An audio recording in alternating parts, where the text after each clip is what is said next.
मैं अयोध्या नरेश दशरथ पुत्र एवं प्रभु श्री राम का अनुज लक्ष्मण महापंडित महाज्ञानी रावण को गुरु रूप में सादर प्रणाम करता हूं। आयुष्मान भव लक्ष्मण। कहो, अपने जीवन की इस अंतिम बेला में मैं तुम्हारे किस हित की पूर्ति कर सकता हूं? हे महामना, नीति, धर्म, राजनीति एवं समस्त वेद शास्त्रों के ज्ञाता, आप अपने ज्ञान और अनुभवों की दीक्षा से लक्ष्मण के जीवन का मार्ग प्रशस्त करने की कृपा करें। मैं देख रहा हूं लक्ष्मण कि तुम एक योग्य शिष्य की पात्रता लेकर उपस्थित हुए हो। अस्तु, मैं अपने जीवन के कुछ अनुभव तुमसे अवश्य साझा करूंगा। हे सुमित्रा नंदन, अहंकार चाहे सत्ता का हो या सौंदर्य का, शक्ति का हो या भक्ति का, धन का हो या धर्म का, वो बड़े से बड़े विश्व विजेता को नष्ट कर देता है। इसका प्रत्यक्ष उदाहरण ये त्रिलोक विजेता, विद्या विशारद, महापंडित रावण है। अहंकार में तीनों गए, कुल, गौरव और वंश। ना मानो तो देख लो इस रावण का अंत। लक्ष्मण, रावण को अपने ज्ञान का अहंकार था और तुम्हारे भाई राम को अहंकार का ज्ञान था। लक्ष्मण, जीवन में सफल होने के लिए शत्रु दृष्टि और मित्र दृष्टि का भेद आना अनिवार्य है।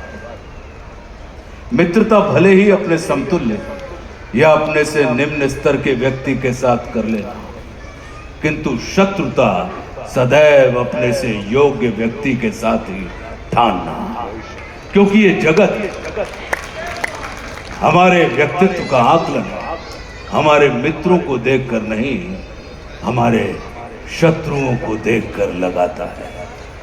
जितना बड़ा और गरिमापूर्ण हमारा शत्रु होता है, उतने ही बड़े और गरिमापूर्ण की ख्याति को हम प्राप्त होते हैं। देखो ना, इस जगत ने जो कुछ राम से जुड़कर प्राप्त नहीं किया, उसे रावण ने राम से लड़कर प्राप्त कर लिया। लक्ष्मण, वे हमारे शत्रु ही होते हैं जो हमारे अंदर सुप्त पड़ी हुई ऊर्जा को जागृत करने का कार्य करते हैं। हमारा शत्रु ही होता है जो हमें असुरक्षा से निकालकर सुरक्षा में जाने की प्रेरणा देता है। वो हमारा शत्रु ही होता है जो हमें अपने सीमित वृत्त से निकालकर अपने वृत्त को असीमित करने की प्रेरणा देता है। इसलिए शत्रु तिरस्कार का नहीं, नमस्कार का पात्र होता है। कभी अपने शत्रु को नमस्कार करके देखना, वो तुम्हारा परिष्कार कर देगा। लक्ष्मण,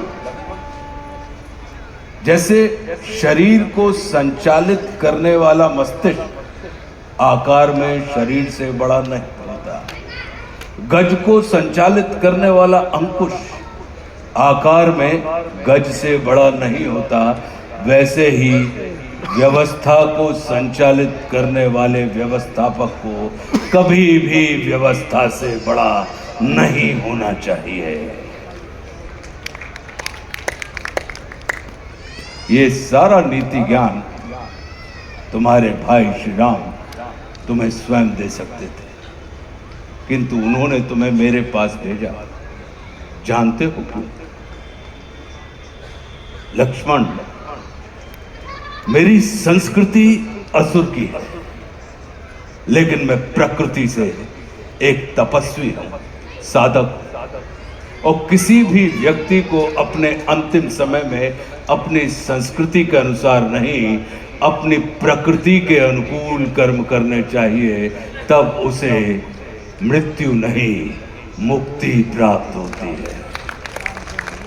और राम रावण को मारना नहीं, तारना चाहते हैं। तभी तो उन्होंने मेरे अंतिम समय में मेरी प्रकृति के अनुकूल उपदेशात्मक कर्म करवाकर मेरी मुक्ति के मार्ग को प्रशस्त कर दिया।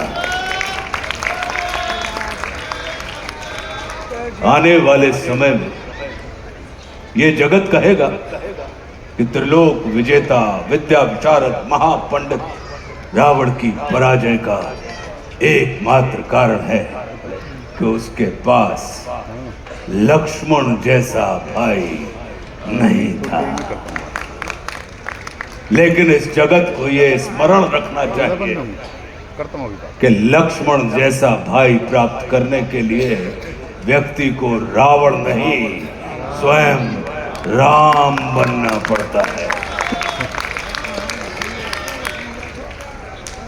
सदैव अपने भाई राम के अनुगामी रहना।